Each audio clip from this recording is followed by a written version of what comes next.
In fact, Yes, sir. it deserves it. Huh? Freshly pressed Christmas edition. Thank you so much, Devo. And you can find Devo up on Twitter at Devo Korea. Adenike Oyetunde is at Denike Oyetunde. We have stories to go through, 8 of them. We will start with this first one, and I'll come to you, Adenike, for your analysis on this. Punch says finally, but I think, I don't know. I just, I'm bated breath is what I'm using to talk about this. So at last, the general bows. Buhari frees Dasuki Sowore after massive public outrage. Please go into this. Okay, so yesterday, a lot of us saw it. I saw it on Twitter, the official handle of the government of Nigeria stating categorically that the Attorney General of the Federation and Minister of Justice had advised and directed that the Department of State Security Service release both the former NSA Samuel Dasuki, as well as the convener of the hashtag Revolution Now, Omoyeni Sowore. I love his first name, by the way. And they were both released. Well, this particular piece by Punch newspaper goes in detail about how a few days ago they had, done that skating editorial saying that they would refer to the president as general, and they believe vehemently, like they actually changed the narrative of this conversation, because after doing that, they actually did get a lot more international recognition and approval for doing that. And one of the things that the editorial did speak about was the blatant disobedience of the court orders, as the case may be. So to summarize it, after 13 days of Punch's hard-hitting editorial criticizing the human rights record of President Major General Muhammadu Buhari and his government for ignoring court orders, both men have been released, and their family members actually confirmed their arrival to their home. Sowore was released, I think, sometime after 7 p.m. and then Dasuki sometime about 8 p.m. Dasuki's story is just very interesting because so many orders to release him. First, it was a bill granted on self-recognition, and then 250 million, and then another one, and another one. 2015 has been the journey for this man. So, if it's not a threat, as they have not been able to prove, and the court has granted him bail, a lot of us have kept wondering, why is he still held? But do you honestly think it's because of the threats, or it's just the government's strategy to, a lady, or probably just presented as a Christmas gift, But for in terms of timing. To be very honest, as a individual in court, I really don't care. I just want that the court orders. And what is also very instructive about this development is just a few days ago, Malami had stated categorically that he had no power to issue a directive to the DSS to release both men. But now we're seeing that this is happening. Of course, Nigerians are reacting across the world, Nigerians here, Nigerians abroad. And I'm not sure it's supposed to be a, kumbaya. But they're both released. So Merry Christmas to both of them and their families. That's right, and it's good. I can't imagine the elation and the family's hearts today. Man, absolutely great Christmas present for them. Am from Makoka is saying, I refuse to get into the better late than never talk. Let this sink in. Different courts of competent jurisdiction granted Sowore and Dasuki bail respectively, but those orders were flagrantly disobeyed. Then the federal government gave an order and they were miraculously let go. Victor goes on to say the release of Sowore and Dasuki was prompted by the US sanction on Nigeria, which will dampen the image of this government. And then Prince is asking, please, threats from who? And then Emeka from Amo says, those that supported the DSS for rearresting Sowore must look really foolish right now. Okay, so Devo, let's get into the story from Premium Times. Nigeria charges investors in mines and steel to carry host communities along. It's a bit to ensure that they are carried along in terms of reaping the benefits of such developments in their area. But this was made statements from Olamilekon Adegbite, the Minister of Mines and Steel Development, gave the charge when he visited the integrated steel plants being built by the African Natural Resources and Mines Limited in the Jerry Community, Kaduna State. Your thoughts on this story, please?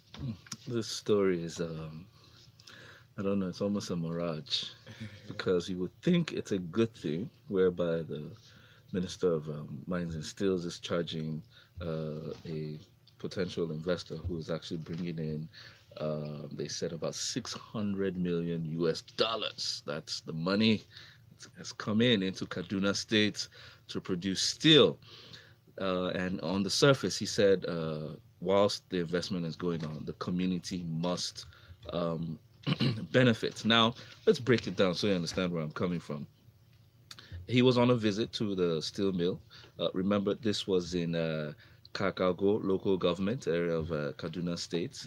And in his summation, he said that uh, host communities must be carried along, okay, to forestall community clashes between the community and the investors, like it took place in the Niger Delta.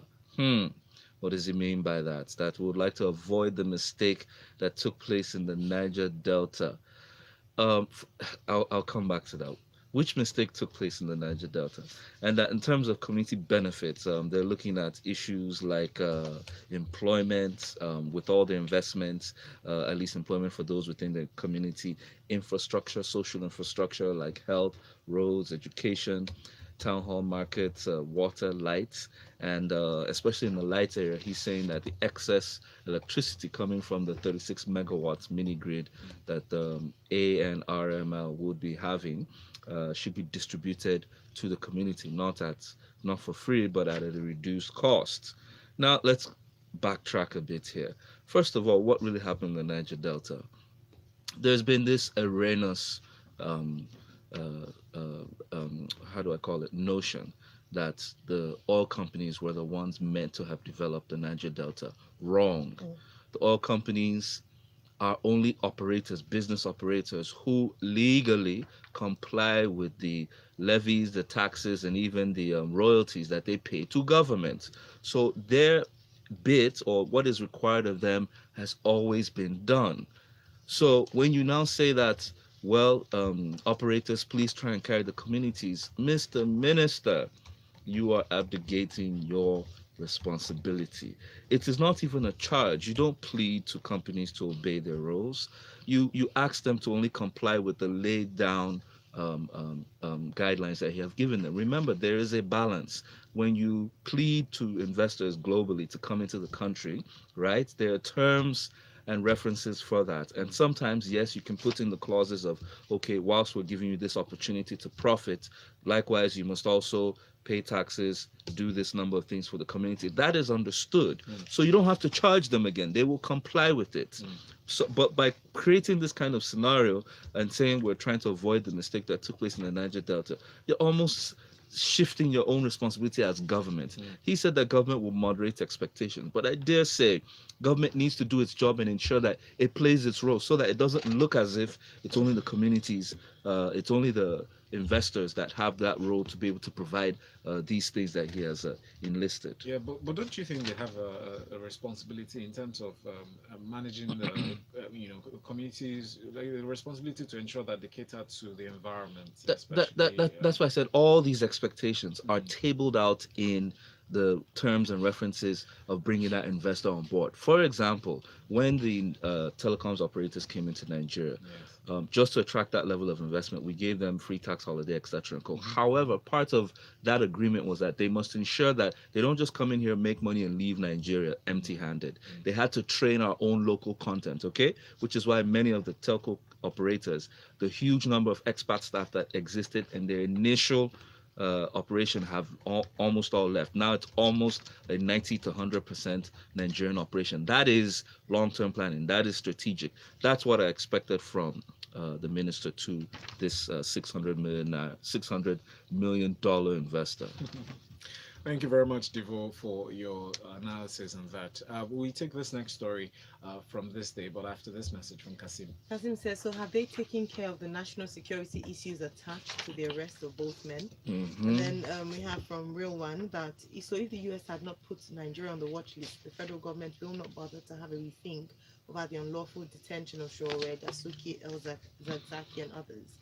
To be fair, the watch list was based on religious tolerance, and so I don't know if that was They that did at the raise time. they raised those pointers. Right. Yeah. And then if I in Okoli said for me, but says, in as much as the release of Dasuki is commendable, federal government should wade into the travails of journalist Agba Jalingo so he can also have a breath of freedom. Thank you, fine. In the next story that we'll be looking at Adenike from this the newspaper, there's a report that the president Muhammadu Buhari guarantees Jonathan's safety after gunmen attacked his residence or areas around his residence. The first attack in 2007 that we recall, Daredevil militants had stormed his Otoke home. And there was another attack in 2015, just in Gombe State, when 3 minutes after he left the campaign rally, there was a bomb blast 200 yards outside the stadium. What is this like?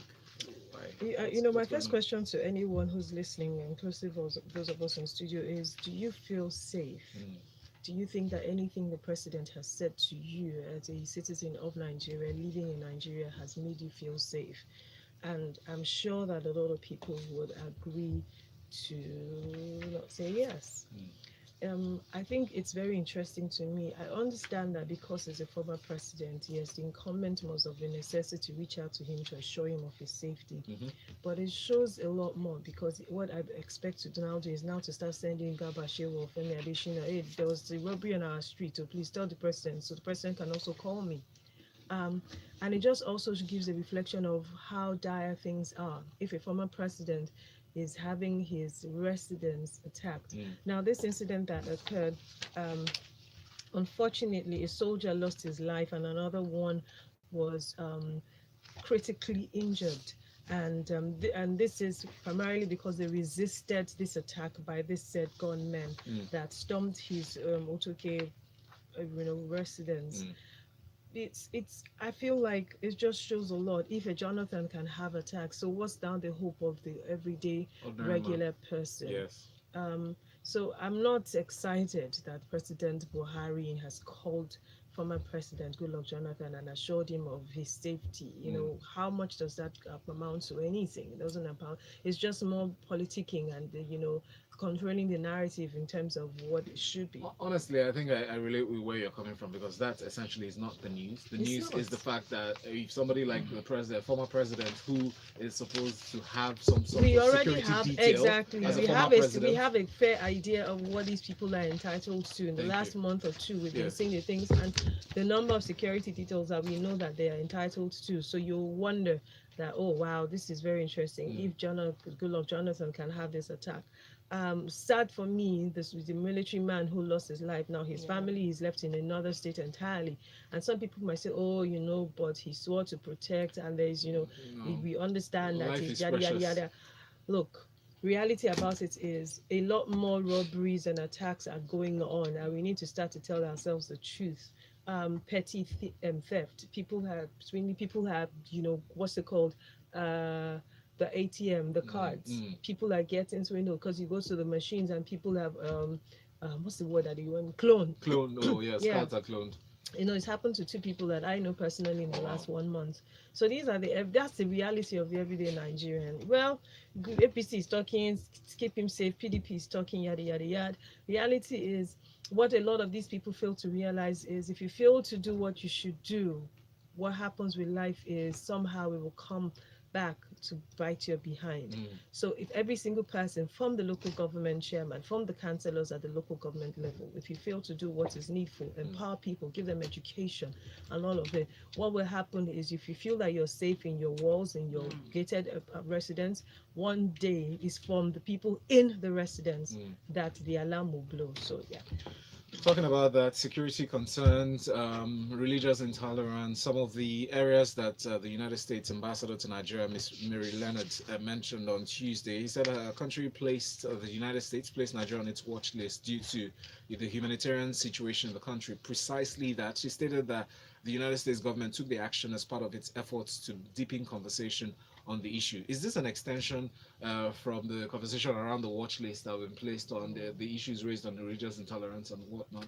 Yeah, it's clearly an extension. And sometimes some people just say the US go over Sabi, everybody's older brother, solve your problems. But reality is, if if makes our government sit up, then then that's fine. It left to me. If placing Nigeria on the watch list is what made Malami remember that, oh, these two people have been granted bail, let's do it, then that's fine. But we should also understand that the US is always looking out for itself, never looking out for any other person, always.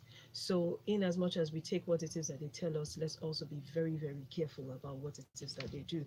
She's come, she's taking her letters of credence to the president. She stated that her country's placing of our nation on the watch list, like you mentioned, is primarily to deepen conversations with religious leaders. And without a doubt, we understand the role that religious leaders play. 2 days ago, I watched a movie called Hotel Mumbai, and I don't know how many of you remember the very big hotel bombing in India a few years ago. I remember. I think that what stood out to me in that movie at the end was the perpetrator, the brain behind that attack, as it is till date, is still on the loose. You can tell that it was religious intolerance, because he kept talking about all the other things we hear when we talk about people attacking on the basis of religion. So we know that the religious leaders have a huge role to play. They are one of the closest people to the grassroots to reach out to these people. So we need to do, if the US is going to tell us that we need to do it, we need to, because apart from radicalization, there are many things religious leaders have a role. Look at population, for instance. If you find out a lot of people who are better exposed and well-traveled are the ones that have a control over the number of children that they have. Yes. But if you look at the everyday people who have access to these religious leaders on a daily basis, they have 7, 6, 8, 9 children, and Nigeria has overshot, a projection for population. So without a doubt, even for domestic and sexual violence, so religious leaders play a huge role, and let's see where this takes us to. But I must conclude, the United States always looks out for herself only. And besides that, it's very important. I find it really instructive that you highlighted, or you made reference to India and Hotel Mumbai situation and everything, considering the recent what's happening right now in terms of discrimination against visa discrimination against Muslims. That's an interesting area to touch. But let's move on. Thank you very much. Olumide from Egbe is actually happy about what he terms as the prices being regulated this Yuletide season. He says even though he doesn't tally with what we're talking about this morning, he must applaud the government. And I don't know if people feel that prices have been regulated. No, they haven't. Season. What prices? Market, foodstuffs, commodities. Where does he live? Where does he shop? All right, let's move on. And we're talking about Yuletide season, Christmas, Merry Christmas, everyone. Devo, we have this, just of course, we have to touch this. Our president speaking, giving his speech on Christmas, and then, of course, the president of the Senate, leader of the APC, Asiwaju Bola Ahmed Tinubu, urging peace. Peace is the message of the day. Just please quickly take us through this. Yes, this can be re-headlined, the tale of the 3 wise men. Okay, but we'll speak on 2 of them as they brought gold, frankincense, and myrrh. Yeah, so President Buhari was admonishing Nigerians to do not take actions that negates the reasons why Jesus Christ was born. Yes, he facilitates with all Christian brothers and sisters, and particularly, and where I want to bring out was where he said Christmas should not be a one-day affair, and that we should maintain the values all year round and make extra efforts to live in peace and harmony with our neighbors, irrespective of their differences. Mr. President, I wished you would have also mentioned this to the herders and farmers who have been clashing. I'm sure they have not been living in peace and harmony for a long time. They also need the blessing of Christmas. Those in the Tiv and Jukan crisis have not been living in harmony. So we need to, bring this message home to ourselves so that we can ensure some level of this Christmas share, as he said, all year round. To the second wise man, that's the president of the Senate, Ahmed Lawan, he said personally that Christians in general must not forget the essence of the birth of Christ, and in so doing that Jesus Christ lived a life of self-sacrifice. Mr. Lawan, Senate President, sir, 37 billion. How else can we self-sacrifice that amount so that Nigerians can also believe you as you are speaking forth? Okay, remember, charity starts from home. Thank you very much. All right, thank you very much, Divo. Mm. Again, well, it's always good to hear reassuring messages, and I have to point out something. I remember at the time, Christmas period was a bit. People lived or moved around in fear because we had increased bombings and we had the attacks from when Boko Haram attack was at its height. Mm. So I must applaud, well, the efforts to fight, to ensure security for the Nigerian people, because we haven't heard incidences of that. And I people hope can they're lose their not faces with friendship. underreported. Yes, that's one thing. But also, I mean, we must also highlight the fact that we have seen some measure of calm in some parts of the country. Mm. Olumide goes on to further say that he's talking about the fuel price being regulated. That usually they jump at this time of the year. Okay, all those So- artificial scarcity. Artificial Yeah. scarcity. Yeah. Well, it's the truth is, Olumide, it's coming at a very great price. Mm. That's what you call under recovery. Mhm. And well, let's enjoy our Christmas today. We will fight Enjoy that the battle Christmas. tomorrow. And let's talk about something I'm particularly interested in, because I've been fighting this solo battle, but now I see I've been equipped. 50 naira POS charges, report cases of violation, commission tells consumers. They New still Telegraph. collected from me Yes. yesterday. Yesterday I paid in a number of stores. I wish I'd seen Same the here. report. In fact, the day before too. Yeah. So Mhm. I know I won't call out organizations because I want to assume they haven't seen this report. And the truth is that sometimes when a circular like this passes onto the heads, it takes a while for it to cascade down to the person at Yep. the till. But armed with this information, I'm going to probably print this out and take this along with me everywhere I go to and say, look at what they said. I'm going to report you. Now, this is coming in from the Federal Competition and Consumer Protection Commission. I mean, how many of us are aware of the work that they do? Because when we look at things like this, these are people that we should actually report to. Mhm. They've urged consumers to report violations when they are called with evidence of such violations to it. Jibo, please take us to this story. And I don't know if you've been paying 15 hour POS charge since. I have been. I mean, I can produce receipts to that effect.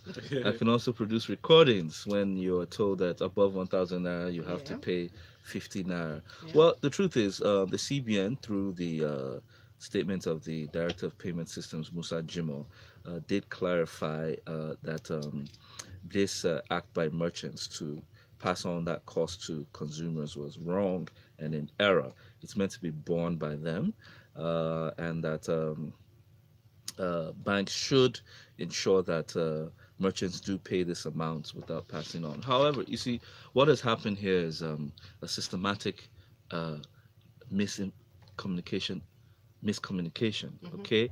And it has to be corrected, not just by announcing it on TV. There is still a small lacuna between merchants and banks in terms of how that money is going to be paid. Yeah. Remember, there was a fight between the GSM operators and banks as to who would pay a certain service charge. Yes. Okay, and it's always easy for merchants to pass it across because, well, if you're going to hit them, at hit the the end of the people. day, you hit the people. I mean, it's just demand and supply. But I think the CBN needs to iron this out because we are on the last end of the stick. That's why we keep receiving this. Even reporting is not enough. The Consumer and Protections Commission needs to go out. Go ahead. You have budgets. Make purchases. Confirm it yourself. You don't need to hear from consumers. Confirm it yourself. You can tell Mhm. who is They know doing how this. it is. I'm sure if they drive around, do the small recce around the town in different places in Lagos, they'll confirm all of the merchants who are doing this and be able to put a complete stop to it. Because at this point, what do you want? Do you want us consumers to now be threatening merchants that, okay, I'm not going to pay? And many of them will now start saying, okay, if you're not going to pay, Why not sell it? not that they won't sell, but pay cash. Mm. Then that negates the cashless policy that Yep. we were trying to. So they need to look at this properly and ensure that they can iron out those teething problems. Thank you very much. Cinemas, fuel stations, everywhere. Everybody that uses POS. Outlets. And I like your point, Ayo, saying that you're going to print this out because the next time I see anybody showing me, oh, Oga, 15 naira stamp duty, I'll show you mine. Yeah, So but like I report. said, that now they'll tell you to pay cash. Cash, And, yeah. and what if you don't have Employment cash? restrictions, I exactly. You never told do us have not to use cash. I never have I went to cash. buy 800 rice and jollof, and they told me, Oga, if it's not 1,000, you cannot use your POS. And I don't carry cash. But unfortunately for one guy yesterday, I felt sorry for him. I had cash and he's been waiting in the queue with his card and he wasn't attended to in time because of that. Well, Nice let's talk about suggest- the madness and the clashes Oh, boy. yesterday. Oh, Yeah. gosh. Ogbonmachido says, good morning, guys. Where's the calm? Please, Boko Haram is still killing. It's underreported. Please inform the public. Thank you very much, Ogbon. Thank you, woman. And this one is from Real One. Please add your name to your messages. Thank you very much. Real One from Lekki says, banks still charge me 65 naira extra on the use of another bank's ATM. It I is- saw a circular that CBN is now reduced it to 35 naira. Please, what's happening? It takes effect from when next January Wednesday? 1. January. Next January 1. Wednesday. Just Yeah. hold on. Hold on. Light is at the tunnel. We can see the light. Mm. All right, so let's move on to Sanwo-Olu, another great tunnel or light at the end of the tunnel. He's warning vehicle inspection officers and LASMA against molesting motorists from the Guardian newspaper. Can we give him a round of applause for that? No. Okay. I just want to ask though. See, it's why do we always applaud when they are doing what they should do? It's his job. No, some of them should be applauded. But No, I'm just thinking this is basic He's stuff. not doing us a favor. He said he could do it, and we elected him, so it's his job. So I don't want us to applaud him. Oh, he said that. He said he could give us a better Lagos. So Oh, he's okay, doing okay, his yeah, job. all right. Yes. He's this story. Guardian reports that he I didn't get your words. He told both LASMA and the VIO guys that he was not excited about their lack of civility when it comes to dealing with motorists, and for that particular reason, he has stated that his administration expects the officers to be civilized because that was what he promised the residents of Lagos. And to ensure that officers are not molested in negotiation, the governor said officers will be equipped with handheld devices to capture vehicles that contravene the law, so they have less physical interaction with offenders. He also frowned at officers running after motorists that contravene the law.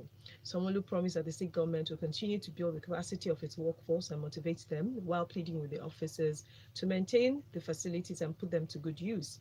This was as he commissioned the Lagos Vehicle Inspection Service headquarters yesterday. And the Commissioner for Transport, Dr. Frederick Oladende, stated that the provision of the gadget was in line with the Vehicle Inspection Service vision to serve the people of Lagos by delivering efficient and automated service that would ensure a safer transport system of global standard. I think it's very necessary for me to state here that in his words, he said this administration is ensuring safety of lives and property, has introduced the Lagos Computerized Vehicle Inspection Services to ensure proper vehicular documentation and automatic number plate recognition for data analysis of traffic law offenses. And why I want to talk about this is because I want us to stop this habit of getting a new car and just taking a number plate from another car and just screwing it on there. What they're telling you is if the number plate you have now screwed on your car has some issues, with this they're automated something, they will stop you and say, oh, your car hit this, your car beat exactly. And it just shows the responsibility on us as individuals when we don't do it. I hope that Lagosians will be civil when they are dealing with these officials, because some of us are just interesting human beings, to say the least. It's when you beat the traffic light that you remember that your neighbor's brother is heading LASMA. Pay the damn fine. Take their cars, seize licenses. A lot has to be done. Someone has to build facilities where these cars will be taken to. Half of drunk driving, Mr. Governor. I almost died on Saturday. My friends and I standing in front of my friend's house in Lekki. Whoa. A drunk driver. If you see, I'm still shaking. Drunk driving. So Lagosians, if you do anyhow, they will seize your car. Besides, there's one other one that you need to put in that list. Which one? Those who cover their number plates. Oh my God! Some people have the authorization to do so. Why is our government encouraging? Are we paying extra? There's no authorization for covering. Even the military, you have to state. We have to show you who you are. Within. When you cover it, it means that the car is empty, and that's only for security services. But no civilian has the authority to cover the license plate. Abuse. Thank you very much. Now, thanks to everyone who said Merry Christmas to us. Sent us messages this morning. No Christmas WhatsApp. rice, only message. Thank you. I know. Well, I'm expecting when I get downstairs to hear, oh, Miss Ayo and Mr. Valentine, you have a delivery. And just to point out that we're giving Adenike and Divo Christmas present, but we didn't receive anything. Have a good morning. No, absolutely. We give everybody. Yeah, I'm just calling them. Today is Christmas. Not toot at home, but toot. Thank you, guys. You should have said we give you every